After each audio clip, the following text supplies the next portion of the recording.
After 22 years, I've decided to revisit my hometown. They say that home is where the heart is. I can't exactly relate to that saying, though. When I was 2, my family and I left our small hometown in a hurry and never looked back. They've always refused to explain whenever I tried to ask about it, and eventually gave up on asking. I managed to dig up when we left, which was December 21, 2003. When I say my hometown was small, I mean it.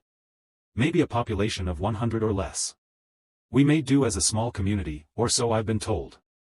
All I know, location-wise, is that it was somewhere in Maine. I managed to find an old map with the town on it, confirmed by parents.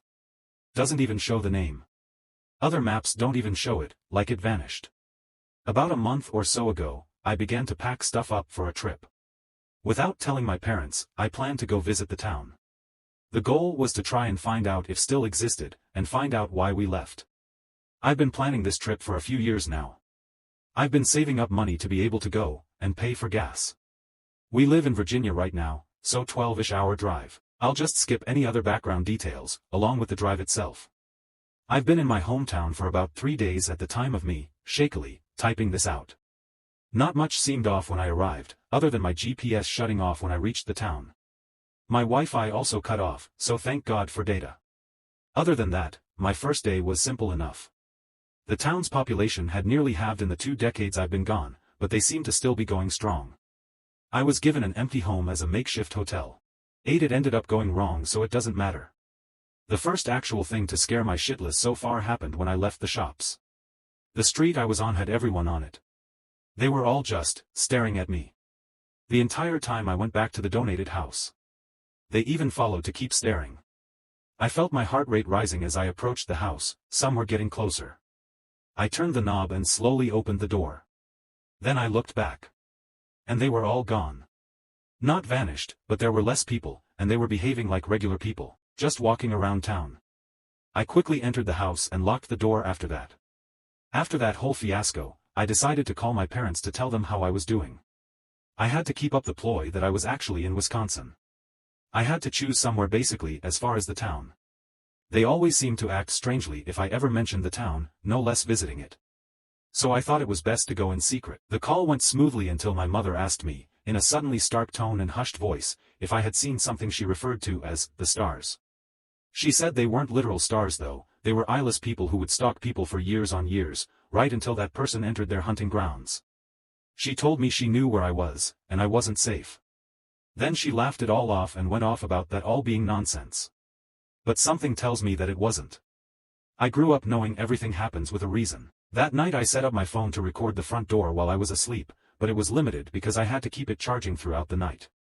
I had a hunch that I needed to record at least something, anything. So, with the thought of those things she mentioned, I left my phone to record. On the second day, I immediately went to review that night's footage. It absolutely tore through my storage, so I knew I could only record that one video. Throughout the night, things came in and left my house. They looked like townsfolk, specifically those that were staring at me, and they were staring at the camera the entire time. They knew. I felt my anxiety starting to grow while I watched the footage. If there weren't any streetlights, they'd probably look like little stars moving around because their eyes glowed in the dark. Not like they were being reflected, no. They produced light, they made silhouettes of each other, their eyes were bright enough. And one of them went upstairs. Where I was. I recalled a sense of being watched in my sleep. I know now that I was. They all eventually left when the sun began rising, but they did leave something for me. I found a slip of paper when I woke up. It had 3 drawings on it. Scratch marks, some eyes, and then a grave. They were each marked with a date. Yesterday was the scratch marks. Tonight will be the eyes. Tomorrow is the grave. I sort of freaked out a little bit when I saw the paper, but it was mostly confusion. I did have a decent bit of anxiety for the night though. Other than that, I wasted the day reviewing the footage from the previous night. What a stupid mistake. I wasted time trying to figure out what happened. I went to bed pretty late, and hungry. I had a dream last night, the day of the scratch marks. I was sort of flying in the sky over the town. It was a cold night, snow covered the ground. A little bit into the dream, the stars above me suddenly started falling into the ground, sinking through the earth. One of them grabbed me and dragged me down with it. It was like a person, but with giant glowing wings. It was so bright I couldn't see its face, but I could just feel those eyes staring at me. It screeched and started scratching me all over. My face, my arms, stomach, legs, everywhere. Everything except for my eyes. It did something to my eyes. Tore them out, replaced them, then I woke up. I woke up screaming and in a cold sweat. And in pain. Lots, and lots of pain. Something had broken through the window of my room and attacked me in the night. There were long, thin scratch marks all over my body, not deep enough to bleed but just deep enough to be read. The drawing came true. My dream was true. I had a horrible feeling. It had stolen my eyes. I was sure of it. I don't know what did, but it did. Those stars did. I sorta panicked about that all morning.